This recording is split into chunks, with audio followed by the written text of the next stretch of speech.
2 குழந்தைகள் உள்ளனர். இவர் அதிமுகவில் மாவட்ட அளவில் பொறுப்பில் இருந்ததோடு அந்த பகுதியில் நெடுங்குளம் சாலையில் டீ கடை ஒன்றையும் நடத்தி வந்துள்ளார். இந்நிலையில் அதிகாலை வழக்கம் போல காலை 6 மணி அளவில் டீ கடையை திறக்க சென்ற செந்தில்குமாருக்கு கடைவாசலில் அமர்ந்திருந்த சிலருடன் வாக்குவாதம் ஏற்பட்டதாக கூறப்படுகிறது.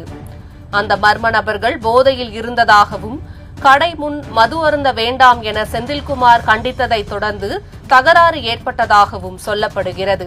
இதனால் ஆத்திரமடைந்த அந்த கும்பல் செந்தில்குமாரை கொடூரமாக வெட்டி தலையை துண்டித்து படுகொலை செய்துவிட்டு சம்பவ இடத்திலிருந்து தப்பி சென்றுள்ளது. தகவலின் பேரில் உடனடியாக சம்பவ இடத்திற்கு சென்ற போலீசார் ரத்த வெள்ளத்தில் கிடந்த செந்தில்குமாரின் உடலை மீட்டு பிரேத பரிசோதனைக்காக அரசு மருத்துவமனைக்கு அனுப்பி வைத்தனர். இந்த வீடியோவை சம்பந்தப்பட்ட அதிகாரிகளுக்கு தெரிகிற வரைக்கும் மக்கள் அனைவரும் ஷேர் பண்ணுங்க.